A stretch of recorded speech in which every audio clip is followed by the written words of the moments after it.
सर्वप्रथम भारतीय घटनेचे शिल्पकार, थोर अर्थतज्ञ, परमपूज्य, बोधिसत्व, महामानव, दलितांचे कैवारी, राजनीतितज्ञ, स्त्री उद्धारकर्ते, थोर समाजसुधारक, महामानव डॉक्टर बाबासाहेब आंबेडकर यांच्या प्रतिमेला मी निर्वाह वंदन करते। आजच्या कार्यक्रमाचे अध्यक्ष आदरणीय राऊत सर, आपले मार्गदर्शक आदरणीय भिसे सर, अनुजा मॅडम आणि माझ्या चिमुकल्या लाडक्या विद्यार्थ्यांना, तर सर्वांना तुम्हाला डॉक्टर बाबासाहेब आंबेडकर यांच्या 134व्या जयंतीच्या खूप खूप शुभेच्छा। तर आज आपण डॉक्टर बाबासाहेब आंबेडकरांची जयंती साजरी करण्याकरता आपल्या जिल्हा परिषद उच्च प्राथमिक शाळा काजीखेड येथे जमलेलो आहोत। तर बाबासाहेबांची 134वी जयंती आहे आणि आपल्या संविधानाचा 75वा महोत्सव या दोन्ही गोष्टीचं साध्य करून आपल्या भारत सरकारने हा उत्सव मोठ्या प्रमाणात साजरा करण्याचे ठरवले आहे। आज तर मुंबई येथे 134व्या जयंतीनिमित्त 134 किलोचा केक आहे, तो केक कट करणार आहे। कोणाला जाण्याची इच्छा असेल तर जाऊ शकता मुंबईला। तर आज मोठ्या संख्येने भारतभर बाबासाहेबांची जयंती साजरी केली जाते। बाबासाहेब हे फक्त केवळ नाव नव्हतं। एका गाण्यात प्रल्हाद शिंदे म्हणतात की चांदण्याची छाया, कापराची काया, माऊलीची माया होता माझा भीमराया। म्हणजे बाबासाहेबांनी जे जे कार्य केलं, सरांनी आता आपल्या भाषणात सांगितलंच आहे की त्या काळात खूप जातीवाद होता। खालच्या जातीच्या लोकांना, म्हणजे बाबासाहेब त्या काळात म्हणत होते की भारत हा गुलाम देश, इंग्रजांचा गुलाम बनलेला आहे, पण येथील दलित अस्पृश्य समाजातील लोक हे गुलामांचे सुद्धा गुलाम आहे। म्हणजे त्या लोकांवर किती अत्याचार होत असतील।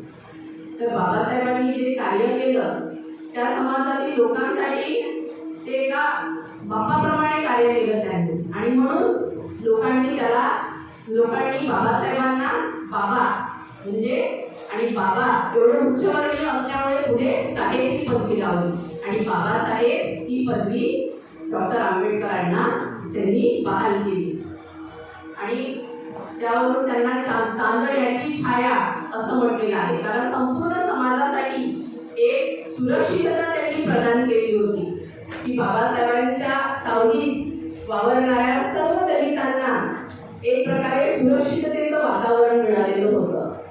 त्यांच्या सोबत हजारो बांधव प्रत्येक लढ्याला पुढाकार घ्यायचे, त्यांच्या सोबतीनं चालायचे। त्यानंतर कापराची काया, म्हणजे कापड जसं कडक असते, परंतु बाबासाहेबांचं वरचं वर्तन म्हणजे त्यांचे आपण भाषण ऐकले तर आग ओढण्यासारखी, म्हणजे विद्यार्थ्यांना एक प्रकारे जागृत करण्यासारखे त्यांचे भाषण असायचे। समाजाला ते सांगायचे की अन्याय करणाऱ्यापेक्षा अन्याय सहन करणारा हा जास्त गुन्हेगार असतो, आणि म्हणून कधी आपल्या बुद्धीला पटत नसेल असा अन्याय कधीच सहन करायचा नाही।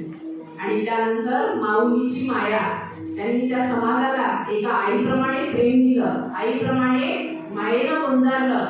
त्या समाजाच्या प्रत्येक अडीअडचणी पुढे संविधानाच्या माध्यमातून सोडवून दिल्या। तर असे हे बाबासाहेब आपल्या सगळ्यांसाठी एक आदर्श असं व्यक्तिमत्व आहे, आणि शालेय विद्यार्थ्यांसाठी तर त्यांचं व्यक्तिमत्व हे खास आहे। कारण बाबासाहेबांच्या अंगी कोणतेही गुण तुम्ही पाहिले, त्यांचं वाचन म्हणा, त्यांनी मुंबईला केवळ पुस्तकांसाठी राजगृह नावाचं घर बांधलं। या घरात लाखो पुस्तकं आहेत, 5000 अशी कायद्याची पुस्तकं, 4-5 धर्माची पुस्तकं, 3000 सामाजिक बांधिलकी यावर म्हणजे समाज विषयावर असणारी पुस्तकं, असे लाखो पुस्तकं त्यांच्या घरात आहे। आपण मुंबईला गेलं तर ते राजगृह घर सुद्धा आपण बघू शकतो। तर त्यांच्यासारखं असणारं पुस्तकाचं प्रेम हे आपण शिकायला हवं। आपली कुठं जळलेली कुठं पोत्याच्या मागे पडलेली आपल्यालाच माहीत नसते. सरांनी मॅडमनी एक भाग शिकवला, चौथा भाग येईपर्यंत ते एक भागाचं पुस्तक सुद्धा आपल्याला सापडत नाही. तेवढे आपले पुस्तक आपण जपून ठेवायला हवे, पुस्तकावर प्रेम करायला शिकायला हवं. आणि आयुष्यात प्रत्येक विद्यार्थ्यांनी बाबासाहेबांचं जीवनचरित्र वाचायलाच पाहिजे. ज्या विद्यार्थ्यांनी त्यांचं जीवनचरित्र वाचलं त्याच्या जीवनाचं सोनं झाल्याशिवाय राहणार नाही. तो विद्यार्थी कधीच वाईट मार्गाला लागणार नाही. लहानपणीचे त्या काळी जातीभेद होता तर अनेक प्रसंग बाबासाहेबांच्या वाट्याला आले, दुःखद असे प्रसंग. एका चुकून त्यांचे भाऊ आणि ते विहिरीवरचं खूप उन्हाळ्याचे दिवस होते, त्यांना तहान लागली होती तर पाणी प्यायले आणि ते उच्च जातीतल्या लोकांनी बघितलं तर त्यांच्या हातातलं असं जसं ते पाणी पित होते तो हंडा त्यांनी फेकून दिला आणि चाबुकाचे फटके चाबुकानी डॉक्टर बाबासाहेब आंबेडकर आणि त्यांच्या भावाला मारण्यात आलं. तर असे अनेक प्रसंग होते, वर्गात बसून होते. तर बाबासाहेबांनी स्वतः चौथीत असताना ते स्वतः म्हणाले की तुम्ही माझी परीक्षा घ्या, जर मी परीक्षेत पास झालो तरच मला शिकवा. तर असे प्रसंग होत होते की मग गुरुजींनी पेपर काढला, बाबासाहेबांची परीक्षा घेण्यात आली.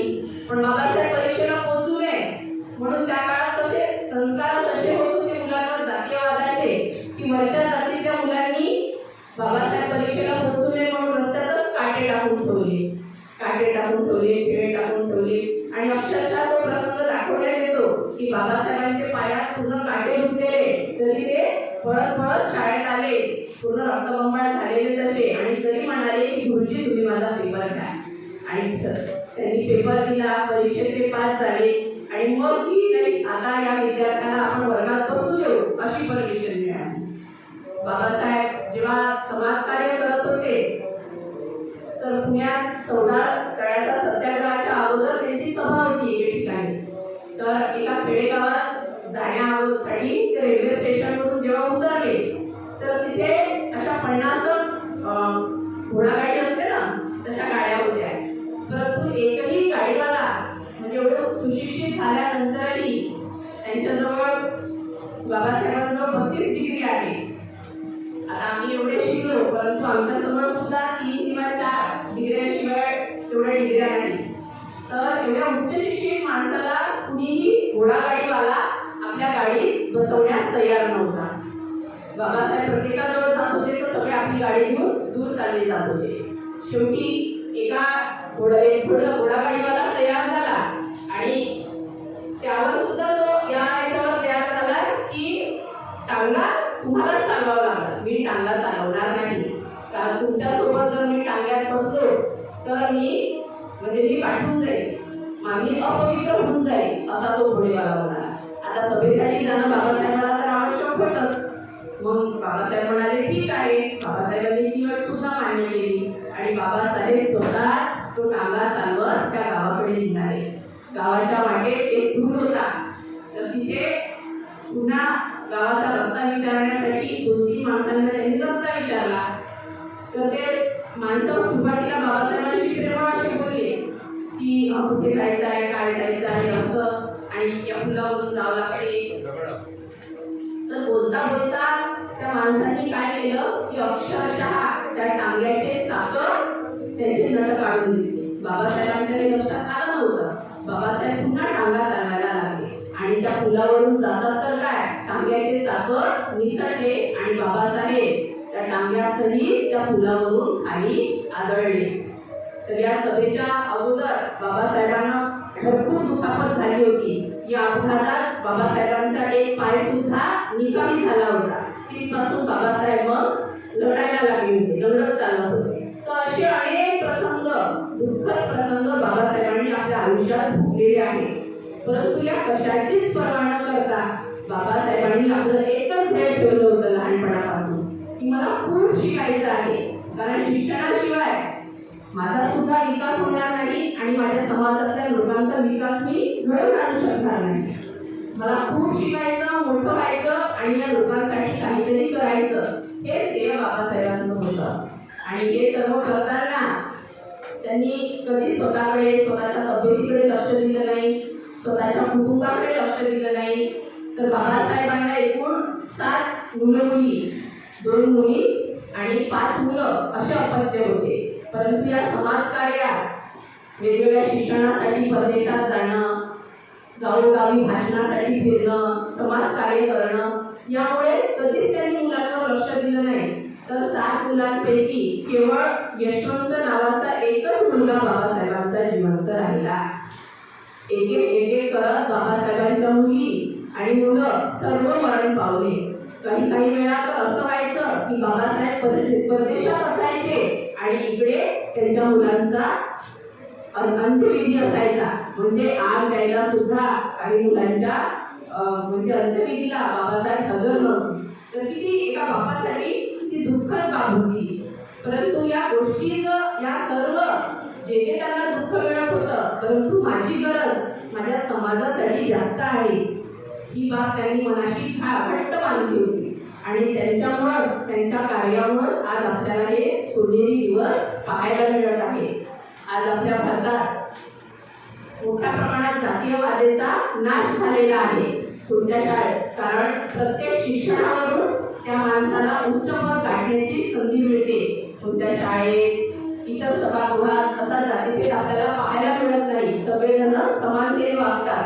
100% जरी नष्ट झालेला नसेल, परंतु त्याबाबत क्षुल्लक असं मोठपाटपणे कोणीही कोणाला शिवीगाळ देऊ शकत नाही, जातीय भाष्य करू शकत नाही, कोणाला काही म्हणू शकत नाही. त्याच्यावर कडक असे कायदे बाबासाहेबांनी केलेले आहेत की जे बाबासाहेबांच्या वाट्याला आलं ते कधीच कोणत्या विद्यार्थ्याच्या वाट्याला येऊ नये.